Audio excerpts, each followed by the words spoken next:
indeed send some chat questions on YouTube. Hopefully one of us will see it and can chime in and relay. I'll keep muting people as they join. Okay. So yeah, thanks again for being with us this evening. This is kind of a group event. It's the Boston Linux and Unix users group, as well as the Boston HPC and GPU meetup group. So hopefully we'll have some interesting cross sections here to talk about. I'm Elliot Eshelman. My day job is HPC at Microwave, where we design and build on-premise HPC systems. I'm going to talk a little bit about some of the recent events now that everything has been virtual. And then we'll have Kurt from MIT and some of the students from BU presenting on the student cluster competitions, which typically happen about now in June usually, and then in November of each year. So it's certainly different for them this year. Okay. So I'm going to talk a little bit about some of the HPC events that have been happening in these last couple months, all remote. You know, we were all thinking we were going to get to go travel a little bit this year, and it's not looking that way. But some interesting benefits to this remote is that I think some of us are getting to attend events that we don't usually get to. I don't usually get to attend ISC, which is held in Europe. So, you know, some pros and some cons. Certainly. Okay, well, I guess we'll start with the obvious. COVID. It's yeah, maybe an unprecedented challenge for some of us. And you know, computers can't solve this problem. But it's been interesting to see just how much the HPC community has come together to try and tackle some pieces of this problem. What can be solved just you know, through computers and through research. So the Riken system Fugaku, which we'll talk about a little bit later, they came online a little early to help with some of the computational challenges around COVID-19, as well as most of the United States Department of Energy HPC systems, which some of those are not usually very easy to get on, but it seems like all these centers are trying to make it a little easier for researchers to get compute time if they're working on COVID. Same at Argonne, which is another DOE lab. They deployed some of the new NVIDIA systems early so that they could have the latest hardware for tackling some of this compute. I know that many vendors are participating. I know IBM, Intel, AMD are donating time or resources or people hours towards this problem. If you go look, there is so it's called the COVID-19 HPC Consortium. You'll see research centers all over the world that are collaborating and working on this, and you can apply for research time. There are software tools you can get for free. It's really everyone's coming together. And then, of course, Folding at Home, which might be popular for some of you, they've been running this too, and it's been interesting to see that work. So they were some of the folks running the Folding at Home were looking at the COVID molecule early, I think in March, and roughing out some of. You can tell I'm not a chemist or biologist, but they were roughing out the spike, I believe, and the way it moves and interacts with the human cell. And then at ISC, they did run a focus session on some of the ways that these different centers are helping to work on the COVID problem. And I have quite a few links in here, so I'll share my slides later, and you can all click through the links. So the whole conference is available for free, essentially. You can go to these links on YouTube, and you can watch 140 videos. Some of them are from vendors, some of them are from HPC centers, or HPC research papers being presented. There's a lot of material. We're all spending a lot of time in front of our computers this year, I know, but there's a lot of material from this conference and others that you have access to. So definitely check it out. And one of the sessions you'll find on there is in regards to what some of the the worldwide centers are running as far as trying to tackle COVID. And I know for ISC in particular, there were still some bumps. We're still figuring out some of these remote events and online events. I know it was hard for some people to find the ISC streams and some of the registration. Just the way the ISC webpage worked was a little confusing for me, certainly. I had some people tell me they were having difficulty finding what they wanted to find. And I heard from some that the time differences were a challenge, which of course, if we were traveling, obviously we'd have jet lag. But I know there were some people that woke up at 2 a.m. to attend some live sessions. And I know there were some people saying, oh, it was definitely worth it. I had no problem waking up at 2 a.m. To watch a live session, but I know other people that did not work for. And the student cluster competition did indeed occur. Normally, all the students, travel over, they lug a whole bunch of gear with them. It's a whole adventure. But this year, being remote, they were using online compute resources, so kind of like cloud resources to do the challenge. So that was different, and it sounds like it will be similar. We'll hear from them later on the next student cluster challenge. But ISC running, they still did go through the new list of HPC systems. So 2 times a year, they update these lists with what are the most powerful and most efficient systems. What's particularly unique here is just how well this new system performed. So the institution is named Riken. It's in Japan, and their new cluster is called Fugaku. And you'll see in the first bullet point there, it's over 400 petaflops, which, if you need a frame of reference, that's more than 2 times larger than the US's. I think it's nearly 3 times faster than the US's system, which was #1 before this. Similarly, it blew everyone else away on HPC-G.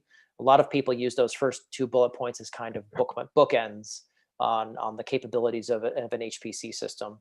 So having #1 on both is very indicative. And then, just going down, they got #1 on Graph 500. They got #1 on HPL AI 500. So this is a very well designed system, and it's a system that doesn't have third-party accelerators, right? It doesn't have like an FPGA or a GPU in it. So I think we'll be talking more about this. There's a great guy who's working at Georgia Tech right now who's going to give our HPC group a presentation in August where he's going to do a deep dive into some of this. But it's a very impressive system, and from the last bullet point here, it's a very efficient system as well, in that it's close to the top of the list on the Green 500, which means amount of compute performance per watt consumed. It's very efficient. There seemed to be a little confusion on that, though. I saw a couple online publications posting it as like #9 or #7. I don't know if there were some early numbers that were a little less efficient and then they tightened it up. But this was apparent. This was what was posted during ISC, was that it was #4 on the Green 500. And then turning to some vendor news, Intel dropped a new set of CPUs. These are Intel Xeons, which probably most of you have heard about. They're server CPUs.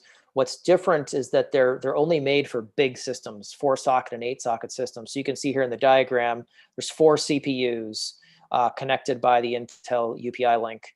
What's special about these is that they're doubling down on that connection capability. The previous Xeons had 3 links per CPU, and you can see here each CPU has 6 links going out. So it's doubling the bandwidth between the CPUs in the system, which is important for efficiency as you're scaling up.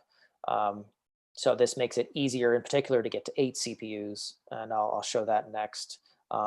It's six channels of memory per CPU, quite a bit of PCI Express per CPU. It's Gen 3, which is kind of, in some ways, 1 gen back at this point. But a lot of bandwidth, memory bandwidth, PCI bandwidth, and bandwidth between the CPUs. And then this is what an 8-socket design would typically look like.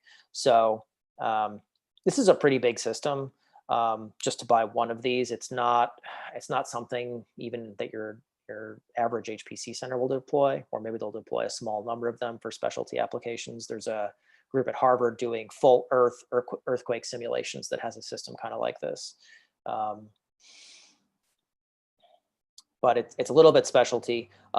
Another interesting bit about this CPU is that it provides bfloat16 instruction support, which is a bit esoteric, but is used for deep learning. So like apparently Facebook is going to deploy crazy numbers of this thing for deep learning.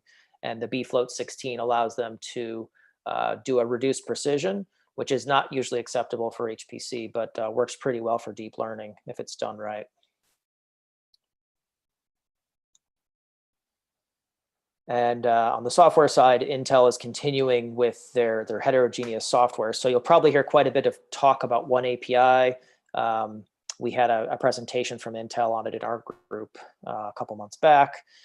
The idea is all these different architectures you see at the bottom of the slide, whether it's a Xeon CPU or an Xe GPU, which has been talked about, but you can't buy one yet, and then FPGAs, and some of the embedded devices, and the very specifically designed accelerators for deep learning from Habana.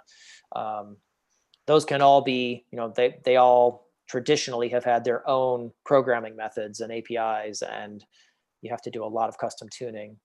And the hope here is that, Sujata shared the link in the chat if you want to have a look at it. The idea is you can write to one API, and then you'll be able to execute on whichever hardware you happen to be running on. And Intel also has something called DevCloud. If you want to try it right now, you can get access in the cloud to some of the current generation hardware and try out your code, see how it works, and kind of start getting ready for when the big hardware arrives that has Intel CPUs, GPUs, and more. Yeah, and another thing I can add over there is since our GPUs are not available, and since cross-platform is one of the things that is the main goal of one API, you can run one API in DPC++ code on NVIDIA hardware today, and there is a workshop happening on that. I can post a link to that, and I don't know, Elliot, if you have announced it to this group as well. Yeah, please do. So there is a link on the front page of our meetup page right now. There's a link to that Intel event later this month, and yeah, if you want to post it in chat as well, Sujata, that'd be great. So yeah, interesting days. We may have some time for discussion later. I'd like to hear what people think. And I have AMD here. They didn't seem to have a lot of news during ISC actually, but I thought it was relevant to mention just some rough speeds and feeds, since they've still been very active. There's been a lot of interest from the HPC community in their CPUs. They've had a couple of big wins on some of the really huge HPC systems in the US. So up to 64 cores per CPU, which is up to 128 threads per CPU. The clock speeds go up to 3.7 gigahertz, though you have to accept a lower core count to hit a clock speed like that.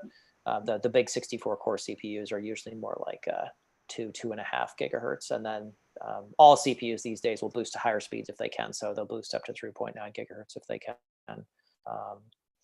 And those CPUs have good memory bandwidth as well.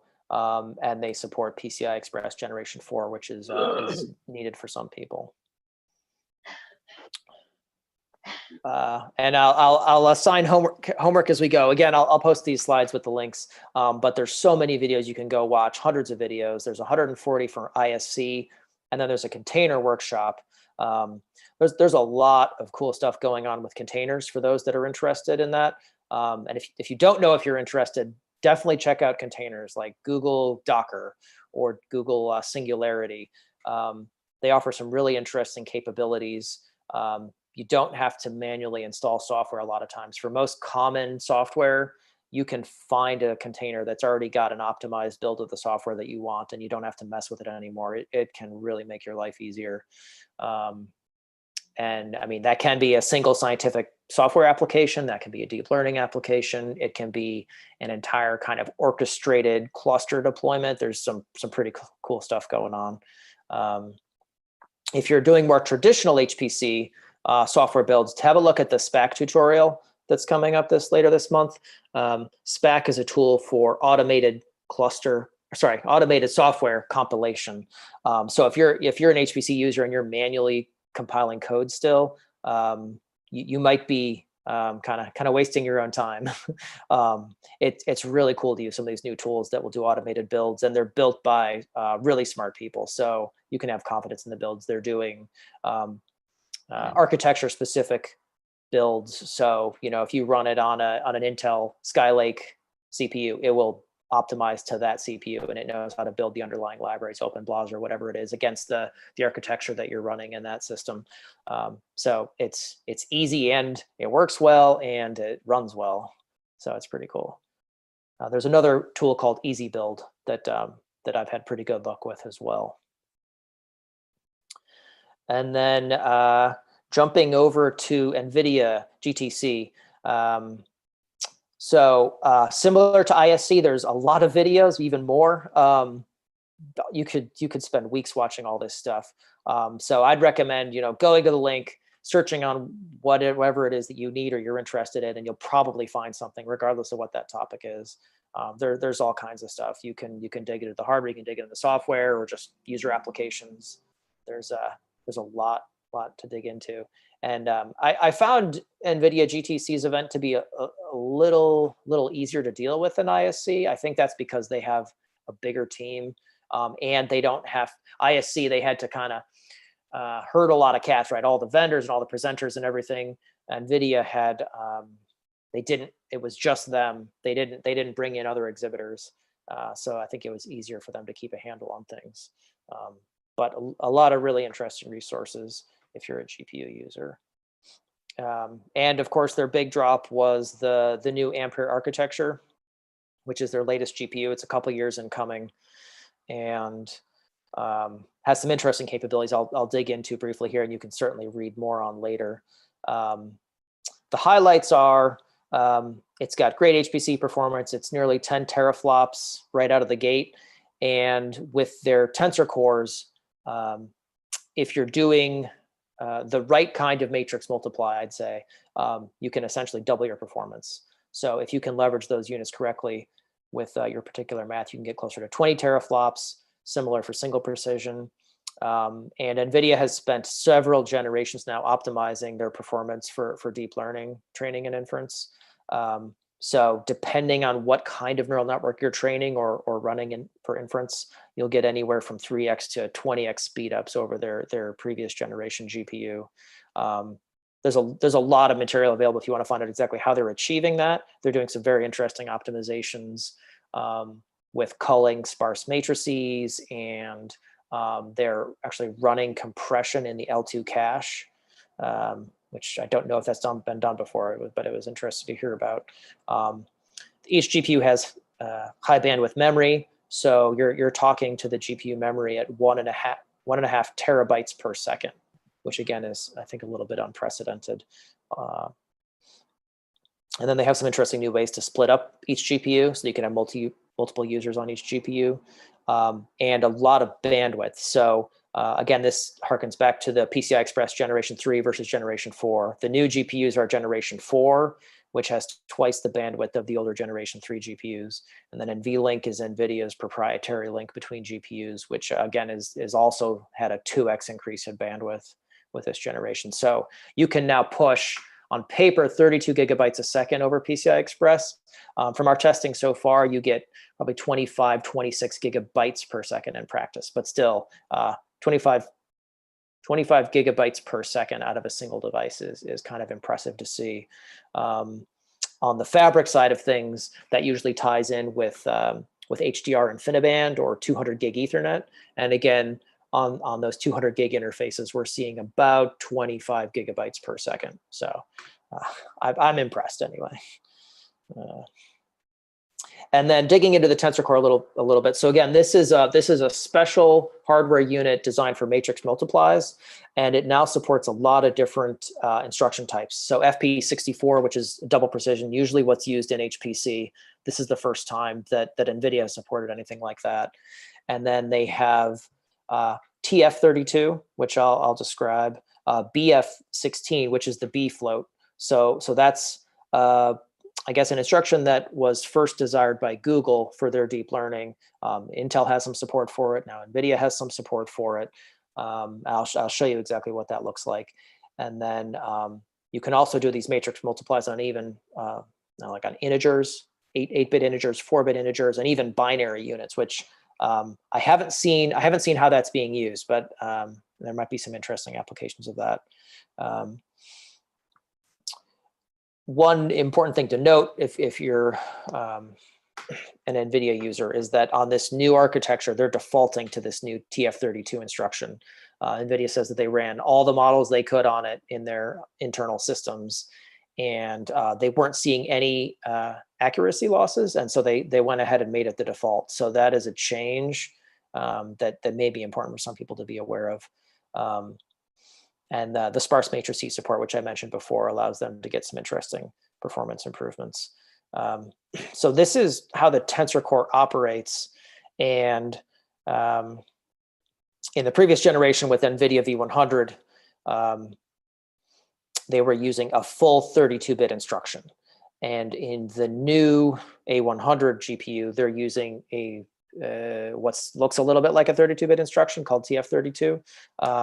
And here's what's going on. So this would be a full 32-bit FP32 floating point number, right? There's a sign for positive or negative, and then you have 8 bits for, I'm going to get these reversed. You have 8 bits of range and then 23 bits of precision. And what TensorFloat 32 does is it combines the accuracy of a 16-bit number with the range of a 32-bit number. So you don't have very much precision, but you have just as much range as if you were using a full 32-bit instruction. And I know this kind of gets really esoteric. It is starting to come into use in HPC. So for those developing software applications, it's worth starting to think about some of these problems. I'm working with a group that is implementing a CFD code with TensorFlow, and it's really interesting to see how that's working. You could do some very interesting things. And down at the bottom, you'll see bfloat 16, which again, I think Google was the main driver of that originally. So bfloat 16 had the same range as a 32-bit number, but considerably less precision. And NVIDIA's kind of mixed. They're kind of in the middle now with better precision than a bfloat, but sorry, better precision than a bfloat, but a lot fewer bits than a 32-bit. Thanks, John, for correcting me. It's the sign, the mantissa, and the exponent.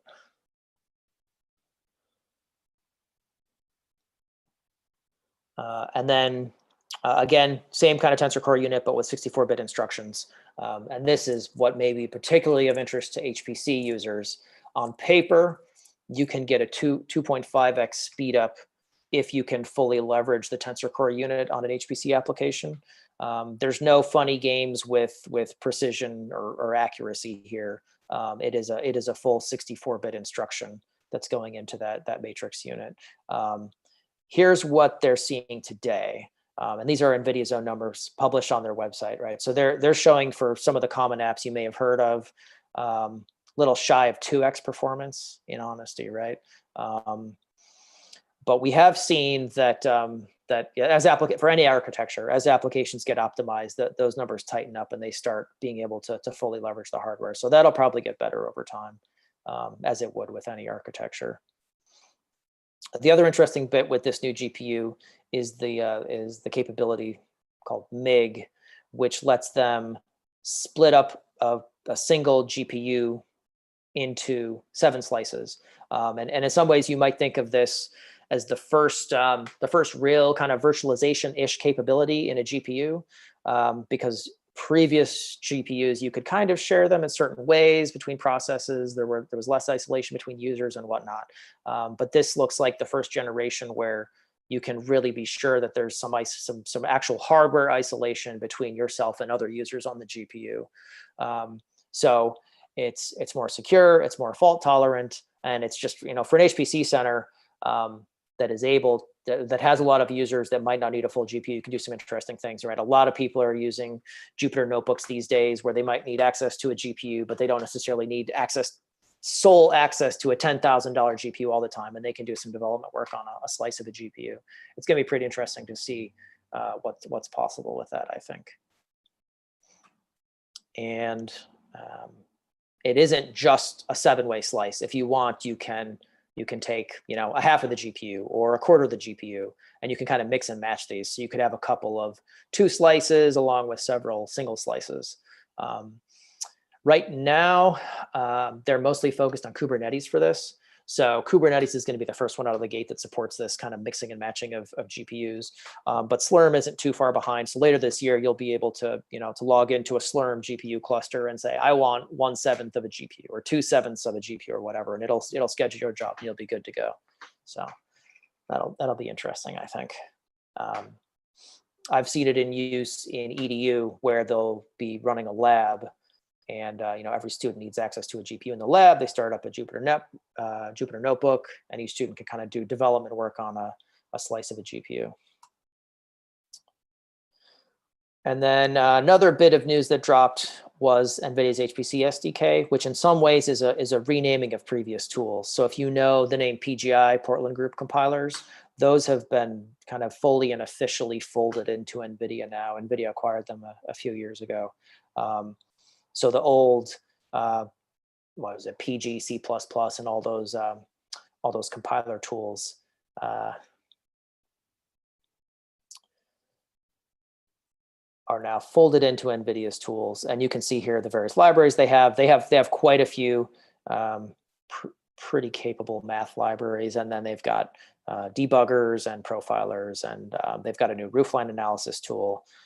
So if you're using a GPU, you owe it to yourself to look at this if you're developing for NVIDIA GPUs, because there's a lot of tools. And I think some people probably don't avail themselves of the tools as much as they could. These tools are free as in beer, so to speak. So you can download them for free, but they're not open source. And then if you're actually looking at what hardware is available, there are single GPU cards. There are 4-way linked GPUs and 8-way linked GPUs. So if you are scaling up a job where there needs to be a lot of communication between processes, you want the 4-way or 8-way linked GPUs because they have bandwidth between all of the various GPUs. If you go with the card style GPUs, you can only have them in pairs, which means you can't get full communication between all 4 or all 8 GPUs. And that NVLink speed, again, was doubled in this generation. So you're now talking about 300 gigabytes per second coming out of each GPU. So it's extraordinarily impressive bandwidths that are going between those GPUs. And NVIDIA then has their own server platform, which is kind of an all-in-one appliance system. And this is an 8 GPU system. So it's got the 300 gigabytes per second between each GPU, each of the 8 GPUs. And then it's got, as you'll kind of see in the back, there's 10 network adapters. Each network adapter is 200 gig network adapter. So there's a crazy amount of bandwidth coming out of these things. And NVIDIA built themselves a large size cluster. And currently that cluster is number 7 on the top 500 and number 2 on the green 500. So it's very power efficient and very capable overall. So they took 140 of their 8 GPU systems and built them together into this cluster, as well as some 200 gig InfiniBand and DDN storage. DDN has been partnering with NVIDIA on some RDMA storage capabilities, so you can feed data straight from a storage device into a GPU without touching the CPU, which is, again, up and coming and kind of interesting.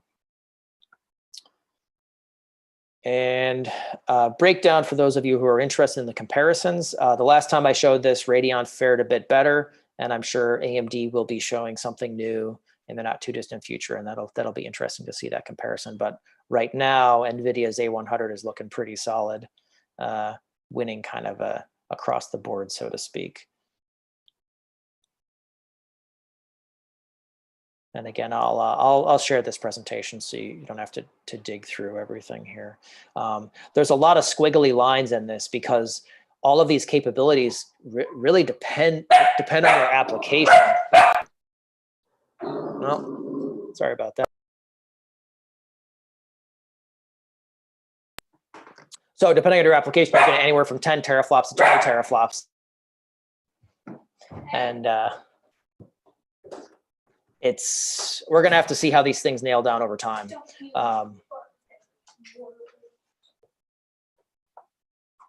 Okay, and then another interesting thing, this one is not available yet, right? We've had people asking, and we're going to have to wait a bit longer to see it. Probably by the end of the year, hopefully we'll see it. But it's some of the first merging of NVIDIA and Mellanox technology. So they've taken this new GPU, stuck it on a network card, and they think it's going to be most useful at the edge. It'll be interesting to find out. I think people are going to probably do some interesting things with it. So the exact GPU compute capability isn't quite clear yet. It's dual 100 gig E or dual 100 gig InfiniBand links on this card with a GPU with secure enclave and encryption. And the idea with that is you can deploy your application somewhere on the edge. And if someone steals it and runs away with the box, your software is encrypted, and as soon as the box loses power, those keys are lost, and they've got your hardware, but they don't have your software or whatever data was on the box. So could be interesting. And there are developer kits. So I know we have some fans of the Jetson in previous generations. There's a new one. I think it just launched last month, $400. So it's pricey as far as the developer kit goes, but capable. So it's got a Volta generation GPU on it, an ARM, 6-core ARM, 8 gigs of memory. It's got wired Ethernet capability, Wi-Fi, Bluetooth, and you can configure it for different power consumption. So it goes as low as 10 watts. And there are other form factors of this available. A lot of times people will build on this box and then go to an even more embedded version as they're scaling up, so to speak. And I've got homework here too, and so I'll share these slides. There's a lot you can dig from.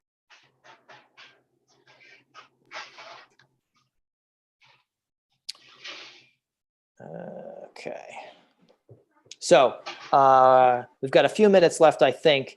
I'm curious if anyone wants to bring anything up. I've got a few HPC discussion topics if no one has anything specific that they want to bring up themselves. So the floor is open.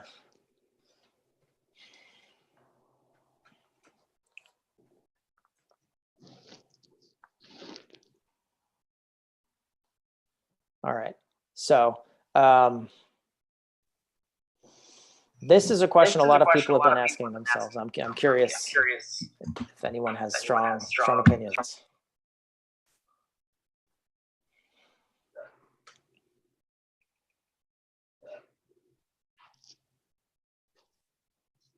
Or what did I miss? Kurt, did I miss any important up-and-comers here? No, not yet. I've got a little bit of a RISC-V announcement, but they're a long ways away from having anything in the HPC space, I think.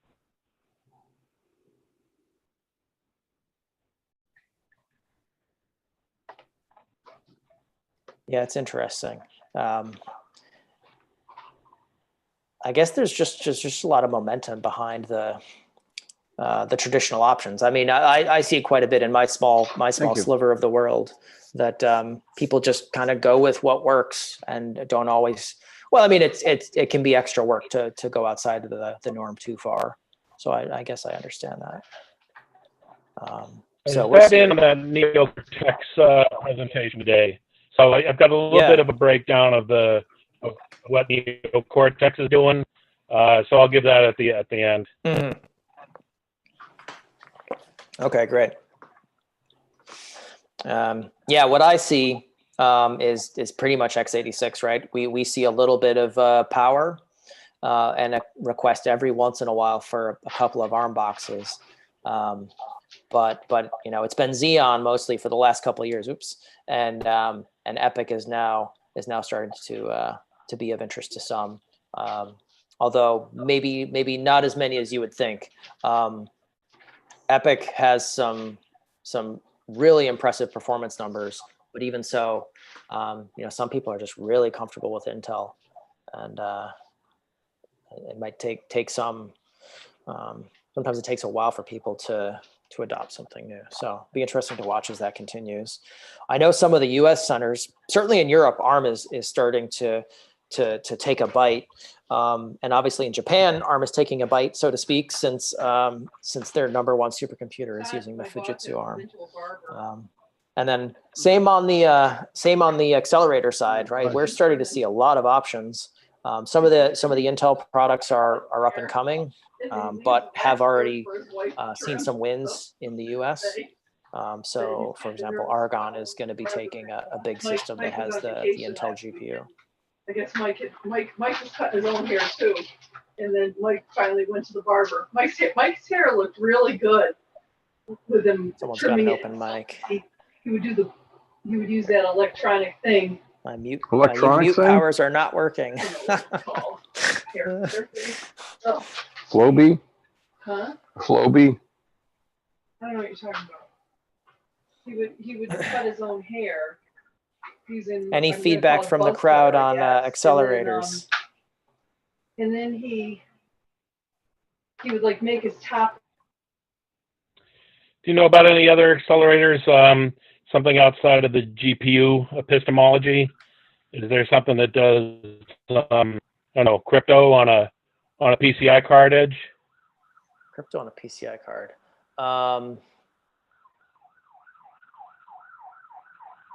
Yeah, you would think there would be something. I don't know. I am sometimes a bit of a distance away from some of the non-traditional HPC. Sujata's saying QAT. Yeah, so I don't know how many people know about that. Is that a function built into a CPU, or is that a separate device? It's an accelerator. It's a separate device. Okay. Yeah, it's for crypto and encryption. I'm just trying to find the link for that. Hold on. Okay, great, thanks. Kurt, I think most of the other accelerators that I've seen are a play on an FPGA. I know was it Texas Instruments that made a play with something, but I never heard where it got adopted, if anywhere. I think there was some talk about being able to buy a discrete TPU card from Google. Oh, from Google. Yeah. That didn't happen though, right? No. They gotta keep you paying monthly for your TPUs. Yep. Yeah. And another thing is, and I can't answer this because CodePlay is into specialized accelerators, and CodePlay is the one who's going to do the next workshop that I posted the link to on DPC++ NVIDIA compiler. So, if anyone is interested in that, you can attend, and CodePlay will be there. You can ask that question. Or otherwise, also, if someone is interested, I'll be happy to connect you with them.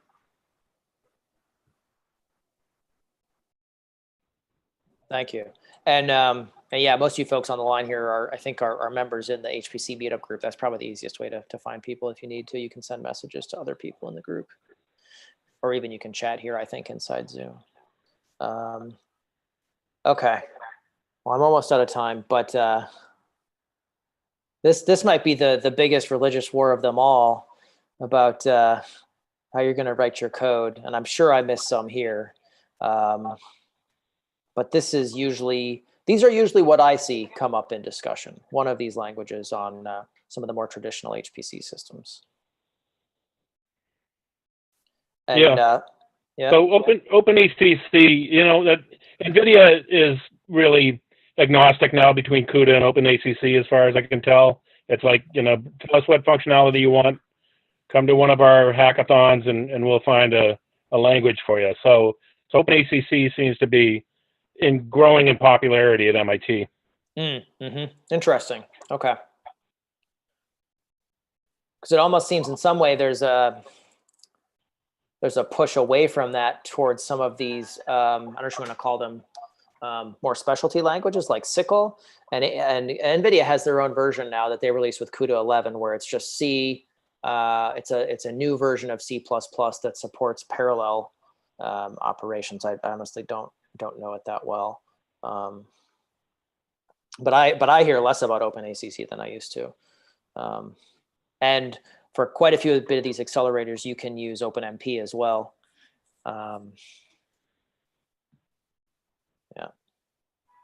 Yeah, so for those who are interested, DPC++ is built on top of C++ and SYCL, and that would run on NVIDIA hardware. So, Jato, you think that the DCP++, is that going to be the most common language used for one API? Yeah, one API is based on DPC++. Yeah. Okay. So we see a lot of adoption. I saw mention of FPGA. A lot of people are converting OpenCL code to SYCL and DPC++ right now, and there are developers who are also porting CUDA code to DPC++ because they want to become vendor neutral. And so when you do that, you should be able to target an Intel CPU or an NVIDIA GPU or an FPGA or... Yeah, and Intel GPUs when they come. Yep. Okay. Yep. But in the meantime, NVIDIA GPU. And since SYCL works on AMD, so it will work on AMD as well. Cool. Well, I used up all my time, I think. And that's all I had to share. So I'll post my slides. I know I had a lot of links. Definitely go watch, like almost all those videos are on YouTube for ISC, so they're pretty easy to find. But there's a lot of cool stuff you can dig into. Yeah, this was great, Elliot. It was a great summary of the event for those of us who did not go there. Good, thanks. Well, yeah, I mean, and you didn't miss it because it's all on YouTube. So just, this weekend, just hang out on the couch and watch 140 videos. Yeah. Okay, so I'm going to turn it over to Kurt. I think you're going to send me a link, Kurt. Is that what you want to do? Yes. I just put it in the chat window. The reason I'm doing this is I have, for some reason, ungodly bandwidth problems right now. And indeed, Elliot, if I do fall off the air here, just carry on. Alrighty. I'll be with you in spirit, if not in voice. Yeah. Okay. The good thing about all those links is the first chunk of the link I'm talking about is autonomous vehicles, and that's kind of what me and the undergraduates have been doing for a little while in the absence of other things. There's an increasingly tight association between autonomous vehicles, Linux, NVIDIA Jetson, and I'll walk through some of the things we've been doing lately to try to show you what we're doing and what, at least by my count, 24 other universities across the U.S. are doing. My first link there is the Indianapolis Autonomous Challenge. Now we've been involved, the BU students, a couple of MIT students, myself, have been involved with autonomous vehicle competitions of some variety over the course of the years. The IGVC jumps to mind, the International Ground Vehicle Contest. Those aren't really the typical classes there. They've only recently opened up one called the Self-Drive Division. Now, those are vehicles that you might recognize. For a while there, they were these Polaris Gem golf cart style things. So certainly battery powered, like EVs, and then progressively more and more with some Linux box on there retrofitted in to bypass all the electronics and go straight to the automotives. So that got canceled this year. I don't think they plan on bringing back the 2020 competition. I think they'll just wait till 2021. A lot of those competitions have fallen by the wayside, but the BU students and I got in on one of the joint teams at the India Autonomous Challenge. We're on Team Pegasus. There's another MIT team listed, but I'm not quite sure what their involvement will be. I've read on their website that they've got other interests. They compete in this thing called the student. I think it's called. It's a student competition that's very heavily European schools, and MIT partners with TU Delft, Formula Student. That's it, and they may be spending more time with that and will not be able to participate in the India Autonomous Challenge.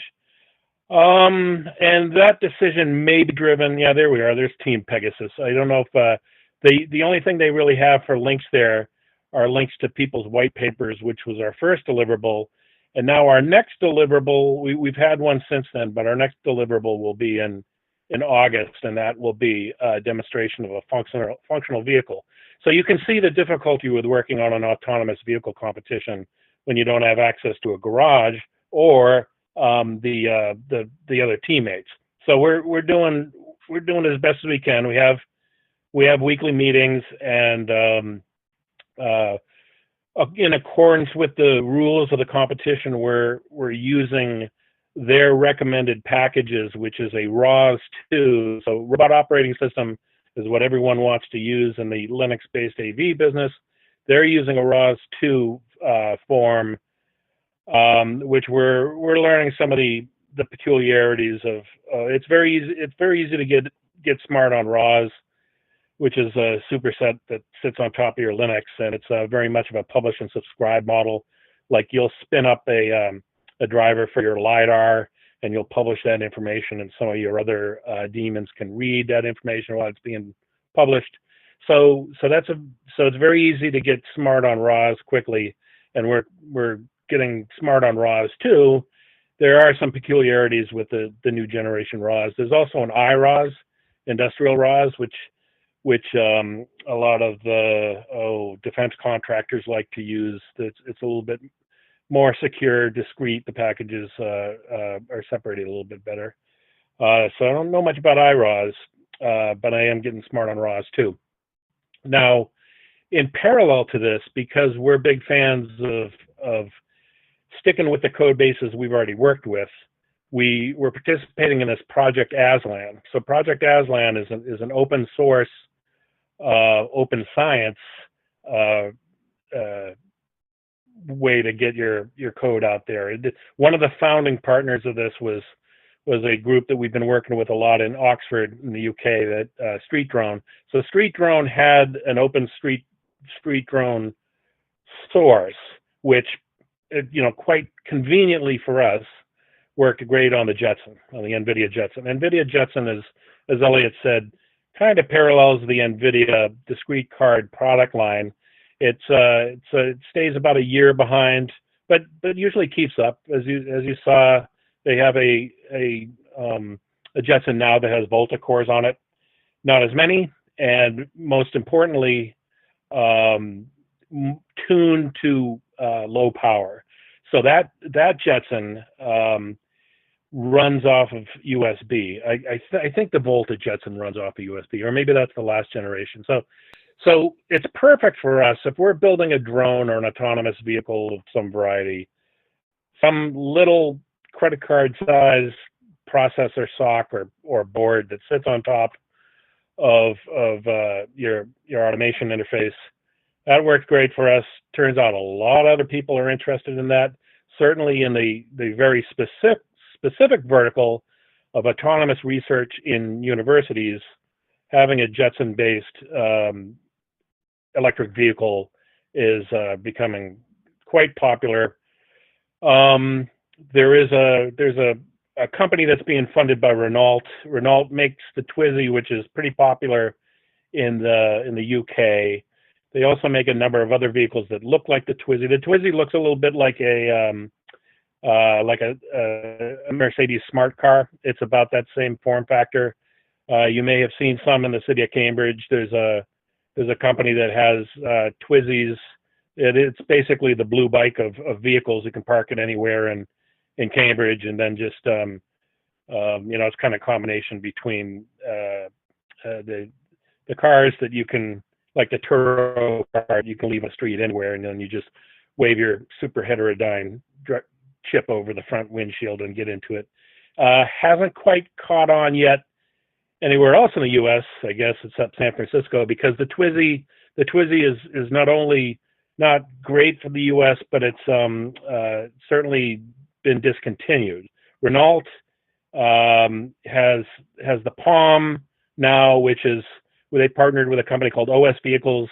So this will be the duct tape of the people who want an autonomous vehicle for research and development. Whether it sees any time on the streets of Massachusetts, I don't know. We're pretty well set up for it. City of Boston has an autonomous zone, and they've published that report there on where you can drive your autonomous vehicle in Boston. As you might expect, it's over near Mass Robotics and Autonomous Ride and Waymo and those other companies that are over there in the Innovation District. And the city of Cambridge is zoning a whole section, potentially the whole city, for 20 miles per hour. And that'll be great for electric vehicles and autonomous electric vehicles. Where the sweet spot is between having a fleet of EVs or AVs to either deliver people or Amazon boxes, I'm not sure. There's been plenty of false starts. I'm hoping this Project ASLAN, because it's also targeted at a 20 mile per hour maximum speed, may have a little bit more traction. So I'll keep you posted on that. I'm really quite fascinated how quickly the code bases for Jetson-based ROS/Jetson/Renault interface has really taken off. So then I listed a couple of the AUV New England conferences. We have AUV SI New England has, you can probably scroll down to, where is that one?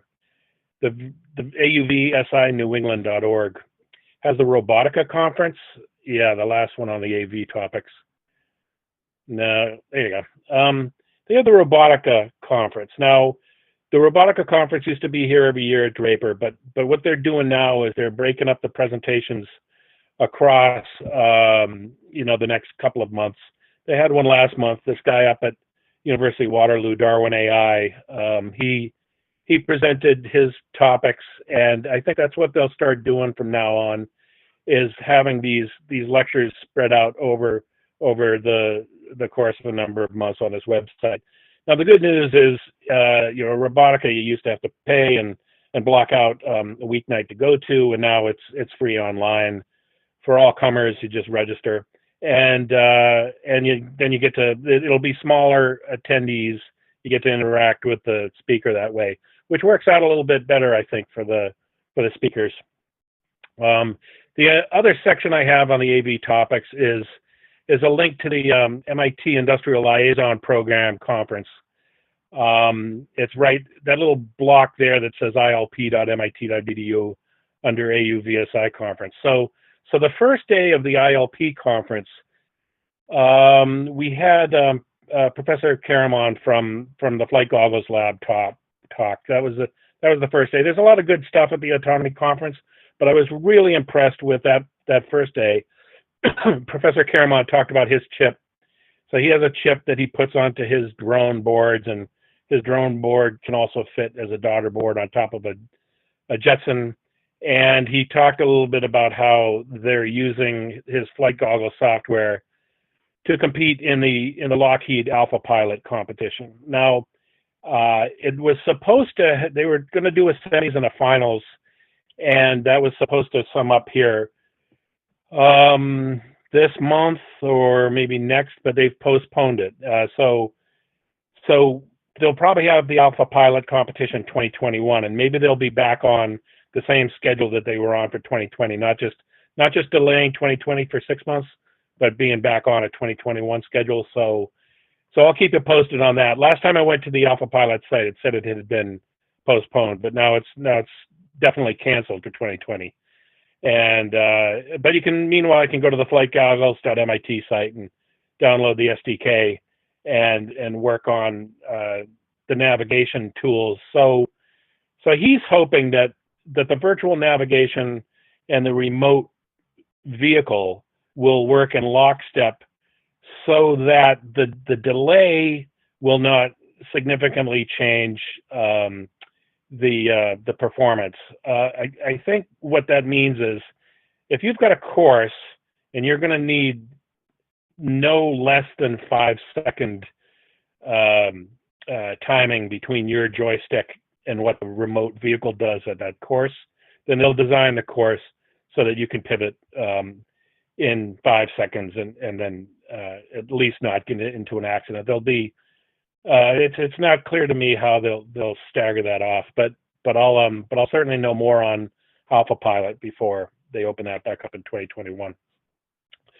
And then I just wanted to talk about some of the other upcoming conferences that Elliot didn't hit. The big flagship IEEE conference at MIT is High Performance Embedded Computing. It's now actually High Performance Extreme Computing because of the overlap now on the various topics that are hitting us.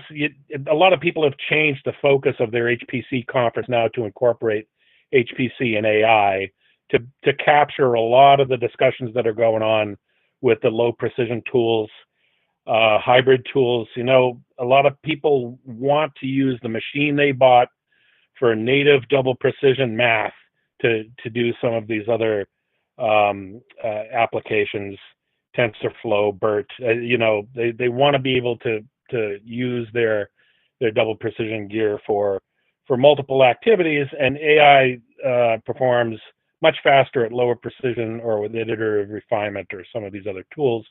So a lot of conferences like HPEC and what used to be called HPC on Wall Street is now called HPC and AI on Wall Street, to be able to incorporate some of this new hardware into. Yeah, so they still have the March announcement here. I have to figure, since this is in New York City, that the September event in New York City, HPC and AI on Wall Street, will be delayed. But the reason they haven't taken that announcement down yet is because it's actually starting to look like there might be a lot going on in New York City in September. I'm not sure Massachusetts will move as fast as New York, but they may go ahead with this conference in some limited attendance perspective, but with also with a remote back end. This is a pretty good conference to go to. You'll see a lot of codes there, a lot of vendors there that you don't see at supercomputing and some of the other HPC conferences. It's gotten much bigger. Tabor, which owns HPC Wire and some of the other news outlets, has taken over this conference now. So they've moved it to a bigger hotel. They'll probably broaden some of the areas. It's nominally, I believe right now, a day and a half conference. So maybe they'll extend the format there too. I wanted to tell folks, possibly folks that go to ISC a lot, that there is another European conference, PASC, PASC 20 is postponed, but I went to PSC 19. It's the week after ISC, and they kind of want people to come down to Switzerland out of Frankfurt. There's like a day between ISC and PASC. And it's a lot of the same presentations. The national labs from the US have a lot of presentations there, so there's a lot of content. Anything you couldn't see at ISC, they have at PASC. I also have listed there another couple of the automotive conferences. I think I'll get with some of the students online and ask them if they want to attend. These are all virtual now. They were listed originally as attendee, but like automated vehicle symposium, that's $159 for a student. So I will definitely pay for a student to attend that if they're interested in. It's about a 2-day.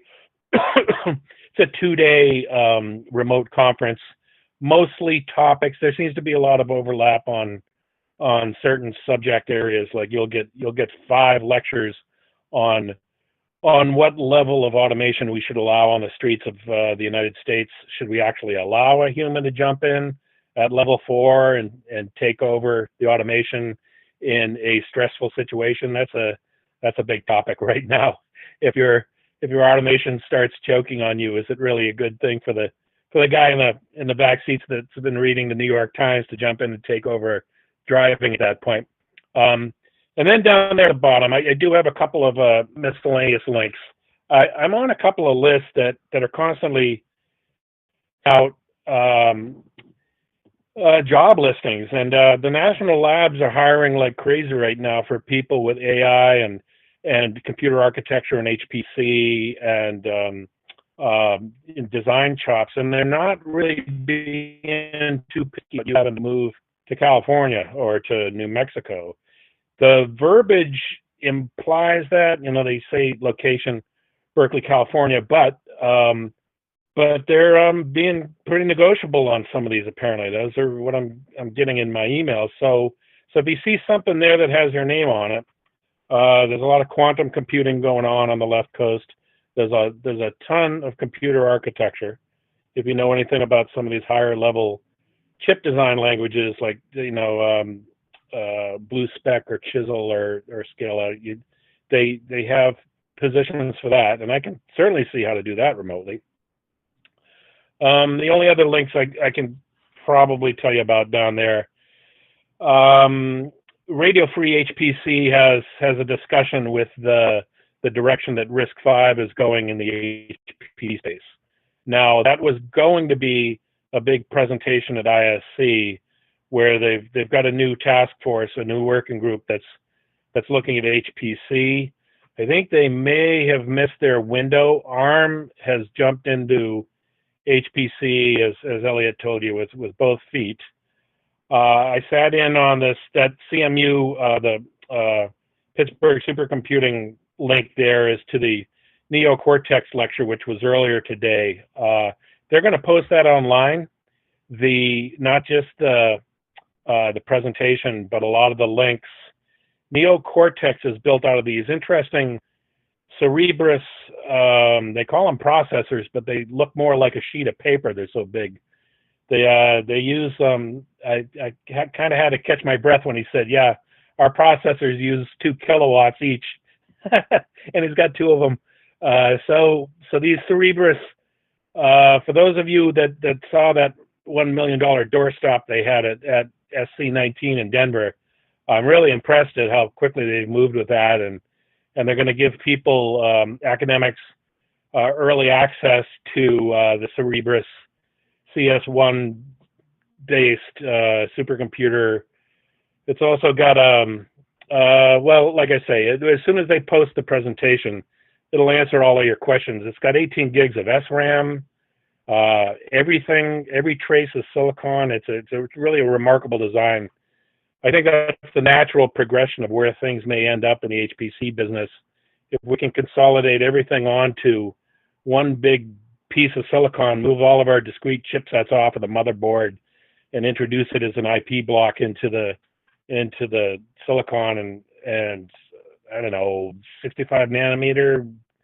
Well, no, it'd have to be less than that. It'd have to be some contemporary fab process, but just a lot of layers, and either 2+1D, or maybe they'll finally have 3D down by that. You can certainly do that with HMC or hybrid memory cubes. Some of these new technologies. It looks like all of the building blocks are there, and Cerebrus might have nailed it. That'll be really interesting to see if this is the way of the future, and we'll find out by running our TensorFlow and our PyTorch codes on the NeoCortex cluster. So those are kind of all of my links. I can certainly speak on, if you want to catch me offline, I can certainly speak on some of those individually. I wanted to leave a lot of time for the BU students because they've been fastidiously working on Sundays since the end of the semester, so they can probably bring us up to speed on a couple of their topics. But if you want, I'll answer a few questions right now.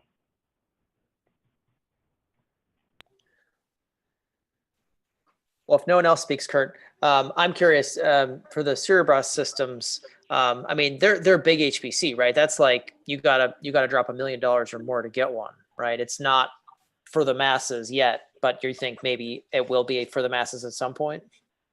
Yeah, and I wasn't quite sure on the architecture. I maybe I missed that slide. They were very, very chatty about certain aspects of it, and they certainly didn't imply that there was any NDAs.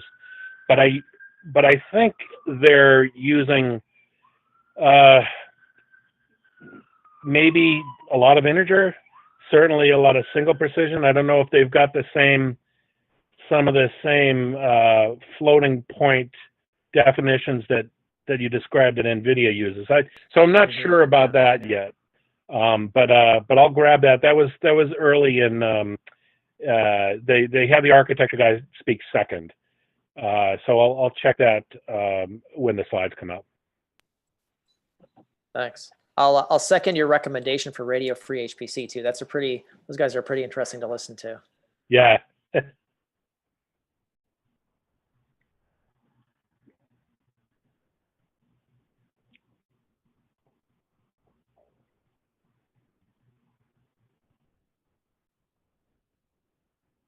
Anyone else have questions for Kurt?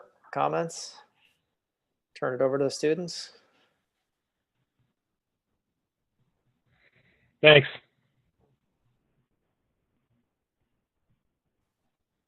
Okay.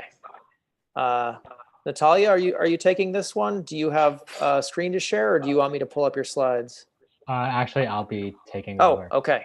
Yeah. Let me share my screen. Okay, I'll stop mine.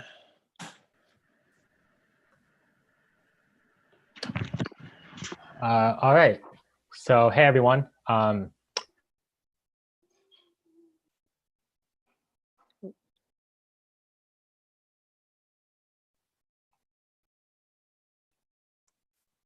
Hold on, Ben. We got you muted accidentally. See if you can unmute yourself. Hey, can you hear me? Yes, go ahead. Okay, right. So I'm Ben, and Yuja and Norman are also here. So we're going to be presenting about a competition that we're planning to attend in the fall. Natasha and Quentin, they're also here. Recently graduated from BU, and they used to be our club leaders. Now it is us.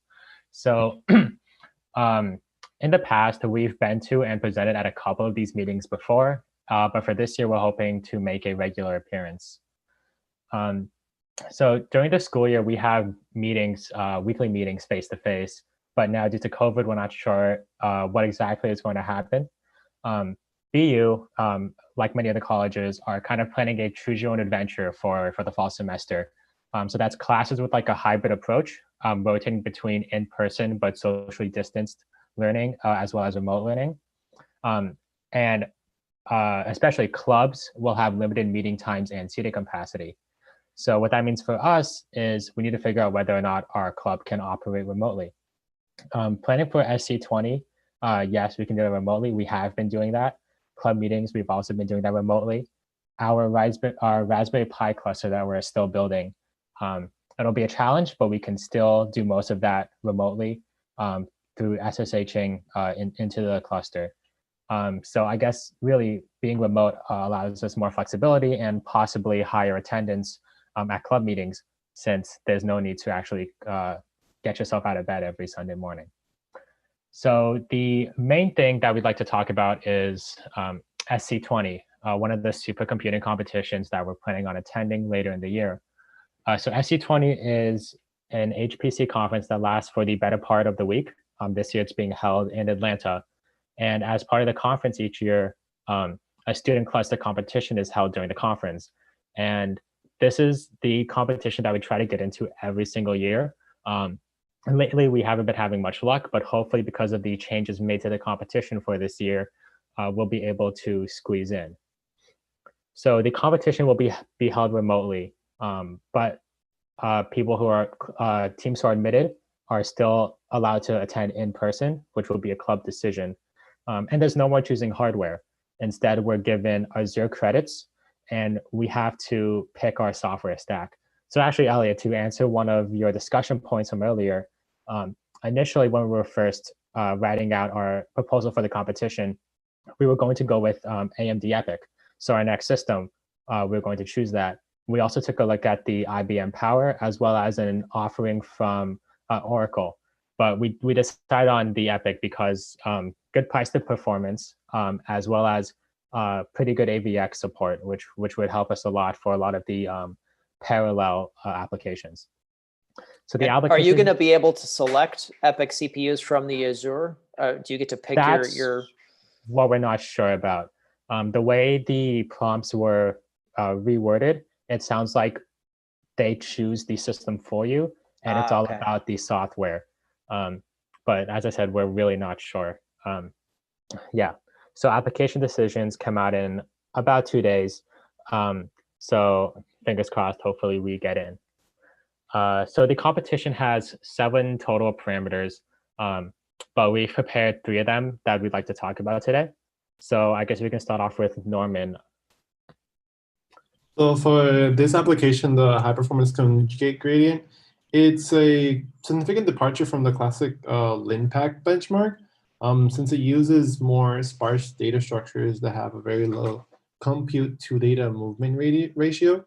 And so this one uses sparse matrix vector multiplication, vector updates, global dot products, and local symmetric, basically a lot of math equations thrown at the processor to be able to see how good it's working at.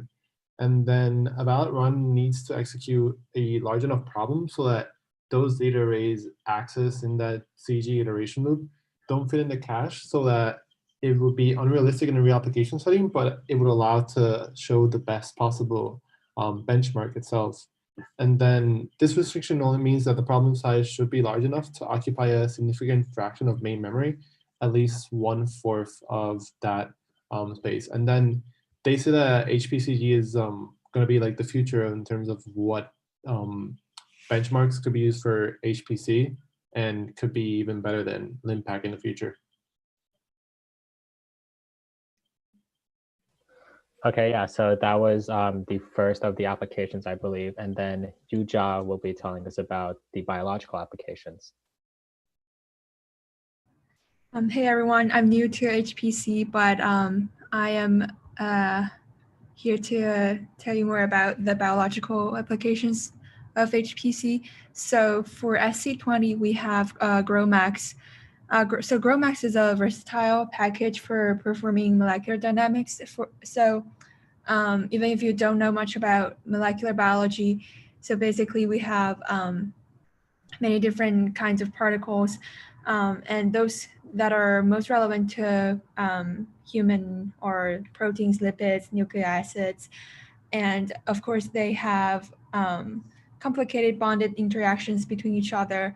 So it is important to model them using Newtonian equations. So again, a lot of math equations involved, and which requires a lot of computational power. GROMACS can also be used for non-biological systems such as polymers. I also did a little bit more research on how HPC could be used, because there's definitely more that HPC could do. So the first thing I looked up is cancer treatment. So we all know that bioinformatics today is a big thing, and of course you need ground truth for that. So how are you going to get all the ground truth? You have to get accurate genomic data, which requires genome sequencing. So for now, the most reliable technology is the next generation sequencing, which requires parallelizing many micro-scale reactions at the same time. So that is definitely one place where parallel computing comes into play. So yeah, I guess this is more biology because I'm a biomedical engineering major, but this kind of sequencing can output like 15,000 times as much as much data per day as a traditional sequencing technology.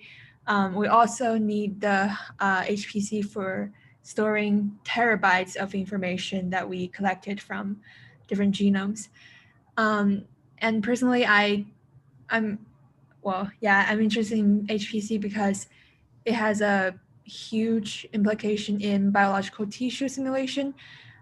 Just imagine you want to study a piece of biological tissue, and the only thing you can model on the computer is to develop either a center-based model or a lattice model. So let's take a lattice model as an example. So imagine a 3D space which is divided into different grids, and a typical problem we want to tackle with is how, like for a single cell in that grid, do you have any neighbors? And you want to perform search, that's searching.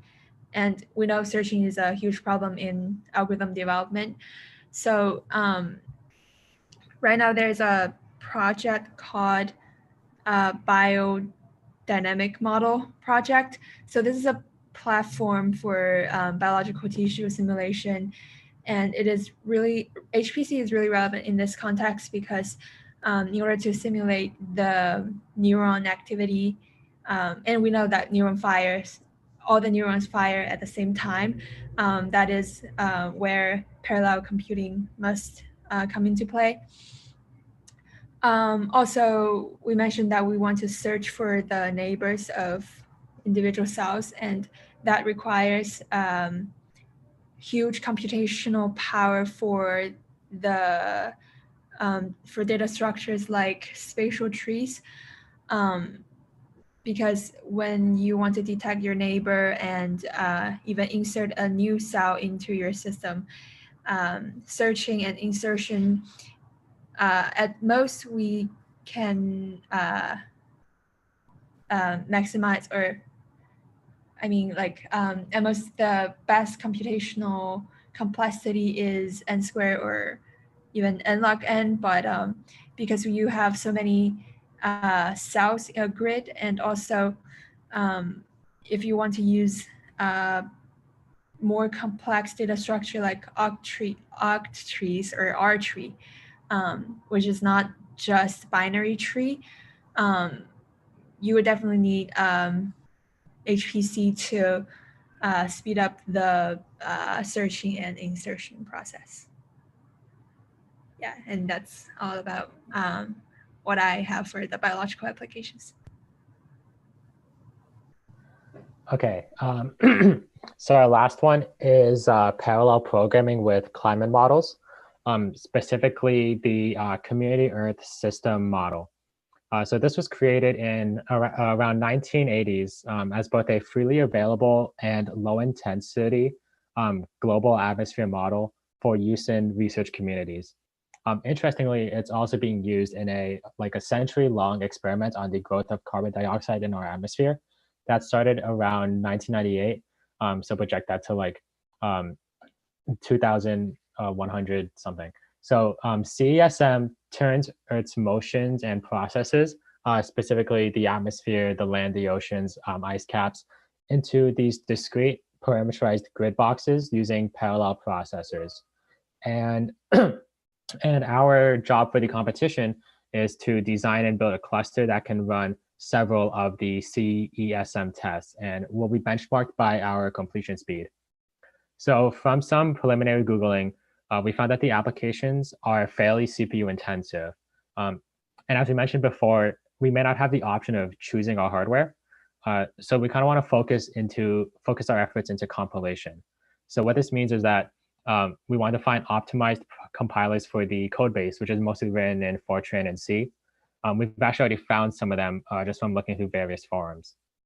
And then in the event that we are allowed to choose our software, to choose our hardware stack, we're probably gonna go for SIMD, so that's vector, like optimized processors, specifically the AMD EPYC 7742, because it has great support for vector executions. So VJ, who was our club president a year ago, is now a graduate is now doing a graduate degree at Georgia Tech, and he's the Georgia Tech undergraduate team is also applying for SC20. So hopefully that means in the fall we'll both get in and we can have like a cool little reunion at a competition. Otherwise, thanks for having us. Hopefully we'll get to meet face to face soon and get to all know each other. Thanks.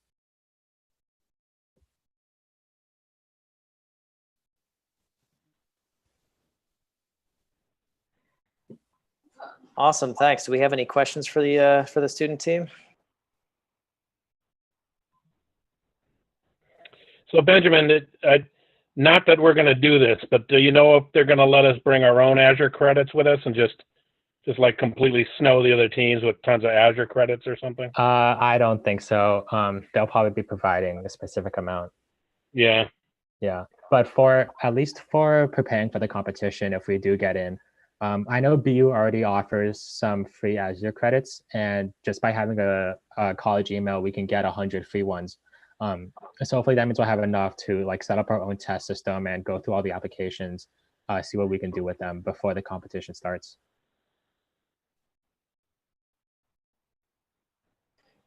And is it kind of like other student competitions where you're just going to get a Linux? I mean, it's in the cloud, but it's a Linux box, and then you're going to have to stand up MPI and the libraries and all that. You got to do the full stack build. Yeah, exactly. So because of the remote, it's pretty much all software we're thinking. So we kind of already figured we're going to use CentOS 7. That was going to be our OS regardless of hardware or software. And then, yeah, we found some MPI things, and then as I said before, optimized compilers. I think that's what's really going to make or break the system. I had mentioned some of the prepackaged software. I don't know if you're going to have time to dig into this, but I know there are containers out there, for example, with GROMACS pre-built and optimized, and Spec and EasyBuild definitely have recipes for GROMACS and probably the other software as well. I'd be curious if you do better custom building it yourselves or using the pre-optimized packages. Are those in the link in the slides that you had for containers? Spec definitely is. EasyBuild isn't. So let me. I'll share some slides while I'll share some links while we're talking here. So in the past, NVIDIA used to give student teams a highly tailored LinPack binary. I guess those days are gone, huh?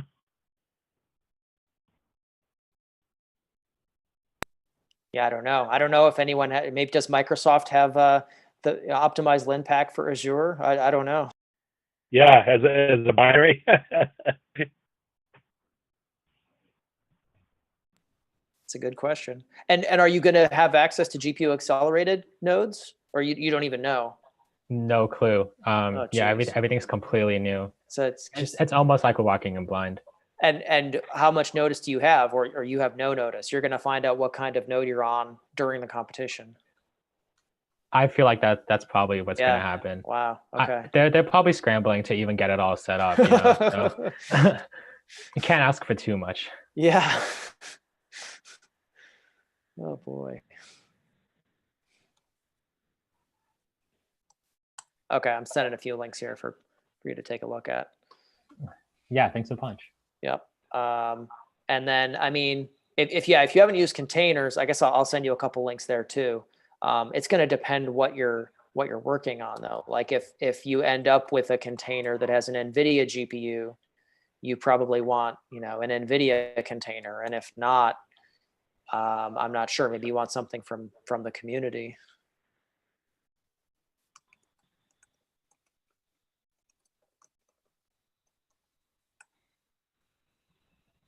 So there's something called Docker Hub, where it's like GitHub, right? Except it's for full software containers, and anyone can post something to Docker Hub. So you don't necessarily know what the provenance is, whether it's been built by someone who doesn't know what they're doing. But you start searching GROMACS on Docker Hub, you might find some stuff. Mm-hmm. What makes SPAC different from the usual package managers? Is it really just the HPC optimized Yeah, so Spec and Easy Build are, I guess you could call them package managers, but they're source. So both of them take source packages and build them. And that could be, from just a bare Linux box. It installs, the Intel compilers and tools. It installs GNU compilers, whatever it happens to be. And then it'll build your MPI on top of that and all the libraries, OpenBLAS, LawPack, kind of everything you would need. So both of the tools will do that, and then they'll build your actual user application, be it GROMACS or whatever the application has to be. So they are compiling on that whatever you're running it on. So if you run it on Azure with a Cascade Lake processor, it's gonna tune the binary for that Cascade Lake processor. Versus a package manager where Red Hat built it on some random Xeon box, and it has not been tuned with flags for the particular CPU architecture that you're running on. I see. Okay. Thanks, Elliot. Yeah. So it'll be interesting to see what the trade space is this year. I mean, when you've got a dozen schools showing up with their own hardware, it's a hardware competition. But when you've got a lot of people accessing the same cloud, it's going to be much more of a software engineering competition. So I wouldn't be surprised if some school figures out some way to build a monolithic stack that somehow optimizes the non-embarrassingly parallel parts of the code. I don't know. It'll be interesting to see what directions this goes. I know the ASC student cluster competition, that everybody has to use the same hardware over there, but you can go down to bare metal if you want. I mean, if you wanted to run, if you wanted to run Windows on their gear over there, they'd let you run native Windows. If you wanted to run some other operating system beside Linux, they'd let you do that. And I don't know if you'll be able to go down to metal on an Azure cluster, but it'll be interesting to see what people dream up for a differentiator.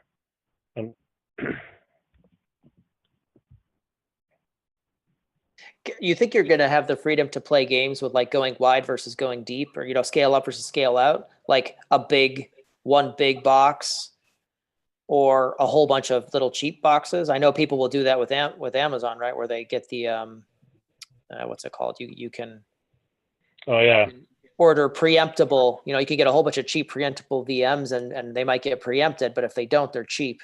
I don't know how much flexibility you're going to get. Yeah, back in the hardware stack, we were thinking of a two-node system. Actually, I think we were gonna get one of the A100s, one of the NVIDIA A100s initially. But yeah, so I guess best case scenario is we basically just remake the two-node system through Azure. I think like one of the reasons that two-node system might work best in this case for us, because to be honest, we don't know how the networking is going to be set up over at the Azure. So two-node is very simple. Like if you have simple links, just node to node, or else like if you have 3-node or 4-node, then it becomes pretty complex, like how we're going to set up the networking, which we might not have control over. You're right. You probably won't have control of the networking. I know Azure has some very robust systems available. The question, I guess, is going to be whether you get them. Like they have InfiniBand enabled instances, but I guess you'll have to see what they give you. Yeah. We might not even get. I mean, the thing is, we might not even get whole box. We might just get like some hardware off a VM, something like that. Yeah. So, yeah, we'll see. Well, Kurt, a lot of times it's about managing your workload, isn't it? Even in the hardware only competitions, you still have to make sure you're planning your workload correctly, because you can't necessarily run it all in the allotted time. Is that still going to be a factor for these competitions? Yeah. So certainly ISC, it's all very much, you don't get to make those decisions. That's a 9 to 5 conference. They shut the cluster off at night. But at SC, you traditionally do have to decide of the 5 codes, what do you want to do? You do some team strategy to decide whether you want to hit it out of the park on LinPack and do terrible on everything else because you've built around LinPack. Now, a lot of schools did that, and and they really do terrible on everything that isn't embarrassingly parallel. So as you can see, they kind of pick codes that stress 5 different layers of the 7-layer OSI stack, or you know, the Kvyat diagram for HPC. You've got an embarrassingly parallel code. You've got something that does streams. You've got something that kind of stresses matrix. We did that for a little while at HPEC. Do you remember the basically the embedded 7 code? I'll see if I can dig that up. The link. I don't think the link is still there, but the codes are still there on OMG Wiki. So I can dig that up. In fact, I'll probably do it before we log off. But they went out of their way to give you 5 codes that weren't all one type of acceleration, so that people couldn't show up with a dedicated cluster of DEC alphas and be able to just follow that path to victory on 5 codes. You generally had to do really good on 1 code and pretty well on 4 other codes. That's certainly been the Boston School approach for a while, is shoot for not center of mass, but slightly to the right of center, and doing you know, the benchmark codes, HPCG and HPL, definitely skew the score results. So you do have to do well on the benchmarks, and then accelerating the codes that change every year. Like these are some unique codes that they gave them. That is really your area that you can do some optimization and some novel tuning.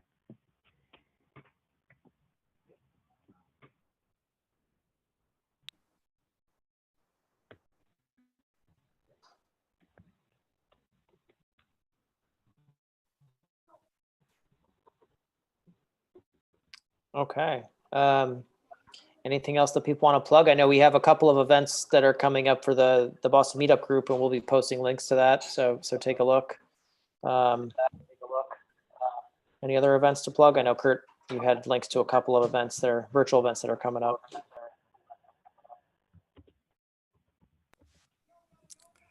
Okay, well, thank you all. Okay, I'm not getting any sound on here. Can you just check? Yeah, I can hear you, Jerry. Oh, okay. And Kurt, how am I coming through on the video?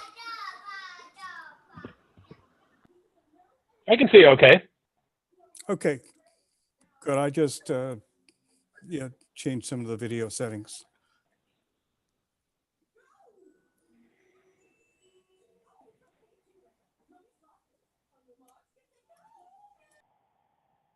All right. Well, thanks, Elliot. I thought we were going to have one of the other, you know, the last team that went to a student cluster contest was UMass. They went to ISC last year. Yeah.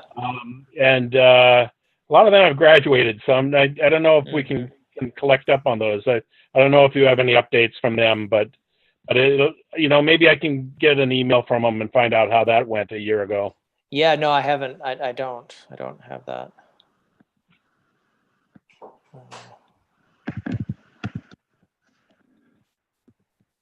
Yeah. Okay. And the Northeastern students want to run their own competition, but they haven't been able to recover yet on their plans to do it either remotely or maybe just wait a semester. But they'll do that one of these days. Yeah. No, running events is hard, but yeah, that would be fun to have a local cluster competition. I agree. Yeah. All right. Well, thanks, Elliot. This was great. I'm glad we should do this more often. There's a lot of overlap between it. You know, I can see that there were a couple of computer architecture guys that sat in on this tonight. So there's a lot of overlap between HPC and Linux. So yeah, cool. Okay, agreed. Well, we definitely have a speaker lined up for next month in August. So I'll get that posted. And that's the student that was referenced down at Georgia Tech, VJ. So he gives excellent speeches. I definitely recommend you check it out next month. Yeah, and BLU has a speaker lined up for next month as well. The next couple months they've got speakers already well pre-advanced signed up at BLU. Excellent. Okay.